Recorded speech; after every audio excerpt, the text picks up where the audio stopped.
आज आपण सहित खटार गोटे चटपटा रेसिपी शेयर करी। आंबुल तो आपण मैंने समस्ते घरे स्टोर कर रखुवे, तो चलतु से आंबुल आज दही आंबुल प्रस्तुत करवा। नमस्कार, जय जगन्नाथ सांग मैंने मो मानसी आपण कुक विथ मानसी बहुत बहुत स्वागत। तो चलतु आ डेरी न करी आज रेसिपी देखी नबा। ये दही आंबुल प्रस्तुत करने आम प्रथम मसला बनई नबा। ये मसला बाटिया मुझे धला सोरिष गोटे चामच, कला सोरिष गोटे चामच, अल्प टिके पानी देइछि, दुईटी कंचा लंका देइछि। एबे ताकू अल्प समय पे एमती पानी रे भिजेकी साइड रे रखिदबा।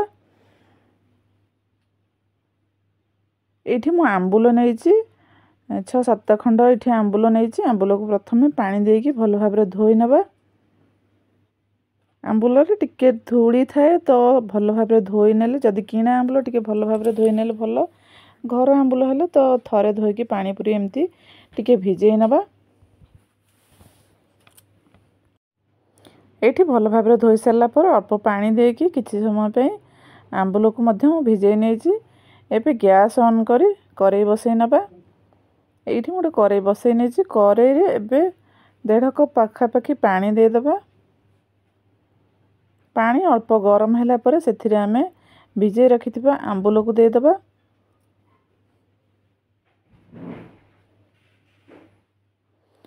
स्वाद अनुसार लुण दे दबा, अल्प हलदी दे दबा।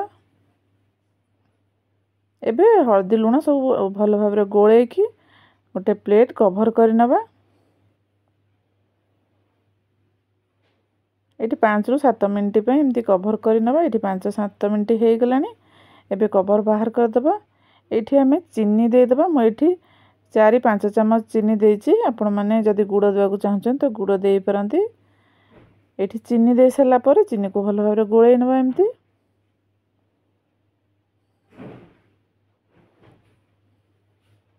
एबे आउथरे घोड़े नबा। टिके भलो भाबरे आंबुल को सिझेई नबा। एठी मसला को बाटी नेछि। मसला आगुरा में भिजेई की रखितले तो एबे एठी भलो भाबरे चिकन करी बाटी नेछि मसला को। एबे मसला को दे दबा से आंबुल रे जो सिझुछि आंबुल सेथरे दे दबा। दे सला पर अल्प समय में ताकू टिके सिझेई नबा। एठी हमें अल्प समय सिझिला पर सोरिष मसला सिझी गला पर सेथरे एठी नडिया रस मु देइछि। आपण माने कोरा नडिया देई परंती किंबा नडिया को स्किप करि परंती। जदि नडिया खाइबा पसंद करू नाहंती ताहले स्किप करि परंती। नडिया बटा दे सरला पर टिके भलो भाबरे फुटी गला पर आमे सेथरे गोटे बढ़िया छुंको दे दबा। एठी मु छुंको पई गोटे छोट पैन नेछि। पैन रे रिफाइन तेल देइछि। रिफाइन तेल गरम होला पर सेथरे सोरिष, लंका, सुखिला लंका देइछि। एबे सेथरे भृषंग पत्र दे दबा। बढ़िया वासना आसीबो भृषंग पत्र देले। एबे भलो भाबरे छुंको को टिके भाजी नबा। ए छुंको को वर्तमान आमे आंबुल रे दे दबा। एठी देखंतु मु छुंको दे देछि। एबे भलो भाबरे आउथरे फुटेई नबा। एठी भलो भाबरे फुटी गला पर कलर पे टिके काश्मीरी लाल मिर्ची दबा। एठी गोटे चम्मच काश्मीरी लाल मिर्ची मु देछि। अल्प समय में फुटेई नेछि। एठी देखंतु मु दही नेछि, बसा दही नेछि। दही को भलो भाबरे फेंटी नबा एमती चामच सहायरे किंबा व्हिस्कर सहायरे आपण मानू जेमिति सुविधा आपण मान सेमिति फेंटी परंती, किंतु भलो भाबरे फेंटी नबा। एठी गैस रा फ्लेम को ऑफ कर देछि। ऑफ कर सला पर एमती दही को दे दबा एवं भलो भाबरे गोळेई नबा। एठी प्रस्तुत हो जाइछि दही आंबुल बा आंबुल राई। आपण माने जदि दही देबा को चाहू नाहंती दही को स्किप करि परंती, केवल सोरिष दे आंबुल राई बने की खाई परंती। एठी प्रस्तुत हो जाइछि दही आंबुल। आपण माने एहा को जे कोनोसी ओसा बार रे प्रस्तुत करी खाई परंती। जेहेतु बिना प्याज रसुन तो ओसा बार रे प्रस्तुत करी खाई परिबे। बहुत बढ़िया लागिबो, निश्चय बने की खांतु।